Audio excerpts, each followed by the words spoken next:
Bonjour.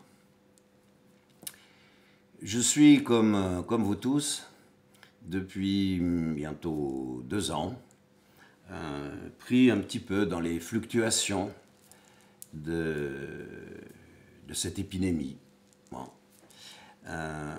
qui a bouleversé nos vies et qui continue de bouleverser notre quotidien. Un matin, dans la méditation, il est venu quelque chose qui est apparu comme ça, et qui est que, en fait, l'humanité a toujours été soumise à des épidémies, et que, assez proche de nous, il y a eu des épidémies successives, des épidémies de grippe, comme la grippe de Hong Kong, des épidémies comme la terrible épidémie du sida, des épidémies comme d'autres épidémies qui ont été plus ou moins virulentes, plus ou moins violentes, plus ou moins mortelles. Voilà, il y a eu, à l'occasion de certaines épidémies, effectivement, beaucoup de morts. En tout cas, ce qui se montrait, ce n'était pas du tout un élément de comparaison, parce que je ne veux pas rentrer dans ce débat, surtout pas. Simplement me rappeler tout à coup que l'humanité a toujours été soumise à des épidémies. Et il y a donc des choses qui se sont présentées, des choses qui sont venues. Et en cette fin d'année, en ce début d'année nouvelle, j'ai décidé d'enregistrer ce qui sera l'objet d'une petite conférence, probablement au mois de janvier ou de février. Je vais donc vous lire ce texte. Voilà.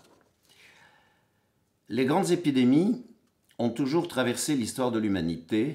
De tout temps, elles ont ponctué les époques, nous rappelant à notre condition incarnée, éphémère.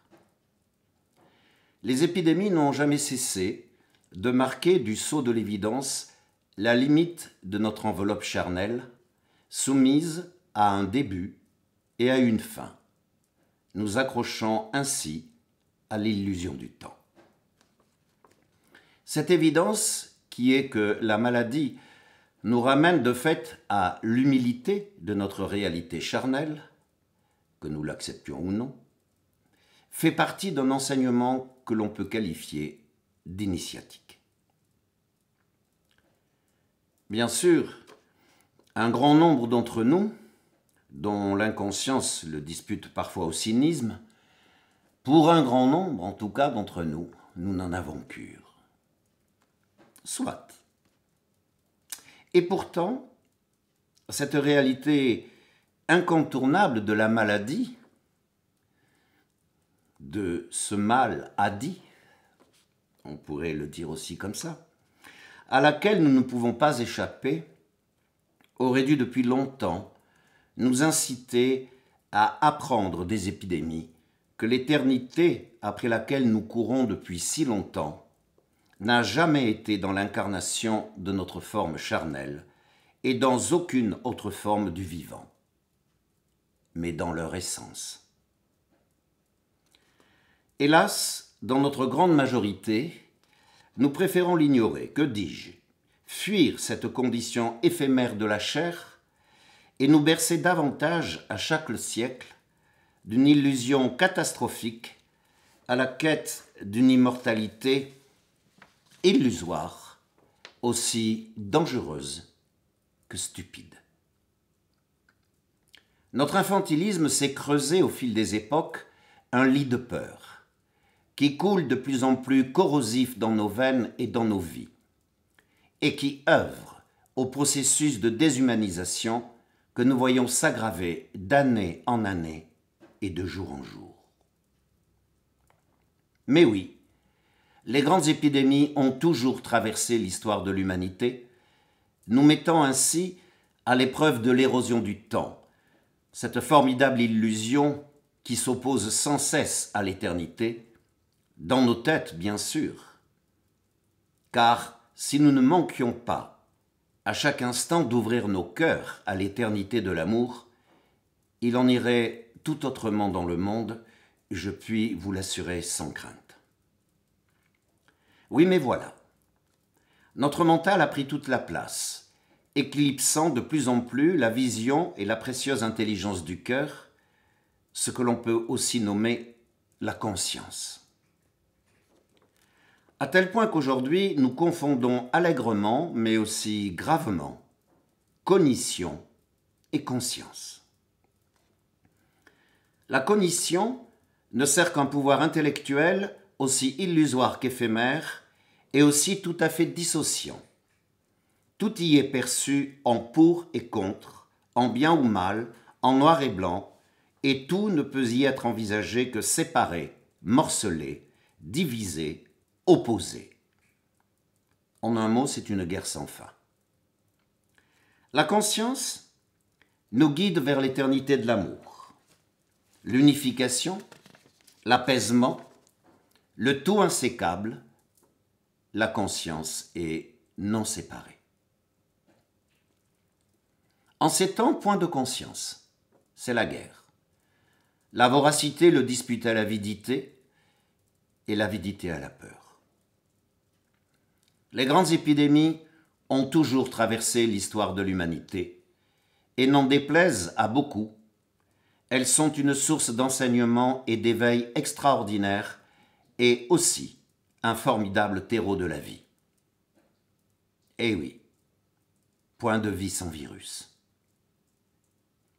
Mais dans notre stupide obstination, nous voulons l'immortalité du corps, alors qu'il est en devenir, pour ceux qui s'ouvrent à la science du cœur, l'immortalité de la conscience et de l'amour. Nous n'acceptons pas le processus des épidémies et de la maladie, car nous nous sommes peu à peu égarés dans le fantasme délirant et l'orgueil infantile de tuer la mort. Mais toutes les formes sont et ont toujours été mortelles, car la principale caractéristique des formes, c'est qu'elles ont un début et une fin. Les formes sont l'expression de l'illusion du temps. Quand comprendrons-nous? Je ne sais. Aujourd'hui, nous préférons tuer des hommes. Combien de guerres et de massacres avons-nous perpétrés? Nous sombrons avec la peur dans une illusion meurtrière depuis des siècles. Nous ne comptons plus les horreurs commises, finalement toujours au nom de la peur, de l'illusion de la dualité et du fantasme de la séparation. Mais là encore, nous nous sommes leurrés. En effet, pour se faire la guerre les uns contre les autres, les hommes doivent irrémédiablement la faire les uns avec les autres.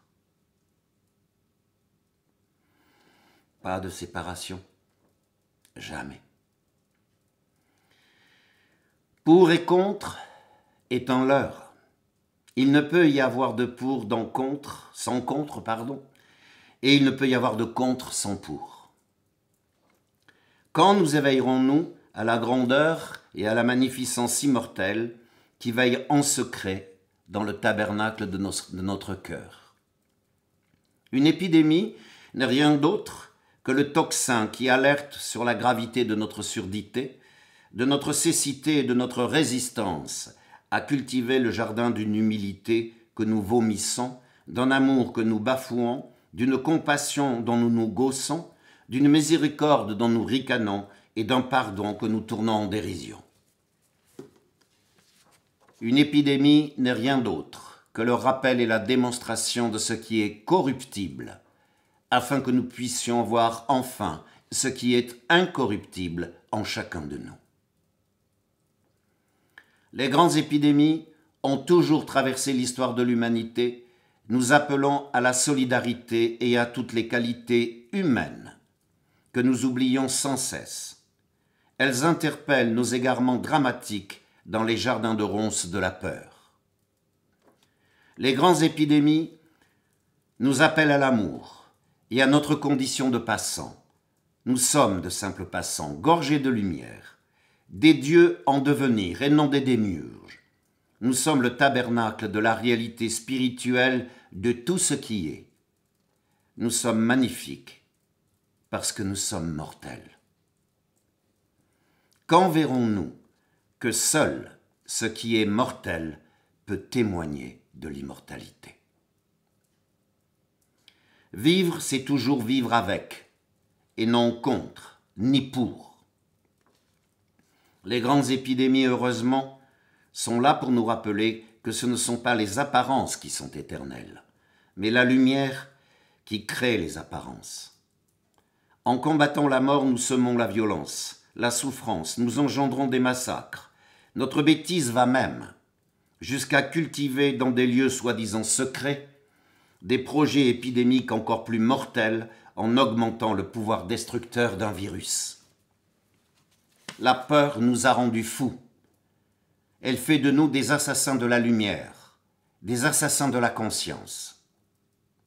Et pourtant, il se dit dans la prière de Laurent, « Ne doute pas, sens dans ton cœur l'onde d'amour qui te crée à chaque instant. » Alors la peur s'efface. L'amour seul dissout la peur. La peur ferme la porte d'accès à l'amour. Et je ne présume pas par ces mots des bienfaits de la science qui sont incontestables. Mais la peur aujourd'hui nous égare gravement. Elle nous conduit à la dictature de la toute-puissance d'un ego et d'un mental qui veulent leur propre immortalité. Un imaginaire impossible qui provoque la rage, la paranoïa, la haine, l'asservissement des hommes, la déshumanisation et à terme l'effondrement total de l'humanité. C'est cela la grande tentation.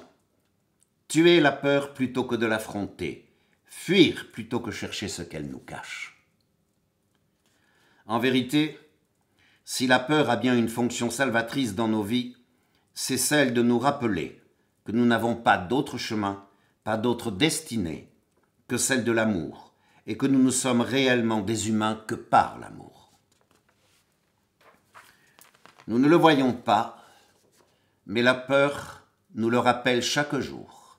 Elle nous incite à ne pas oublier ce que nous sommes vraiment, si nous voulons vraiment ne pas être broyés entre ses griffes.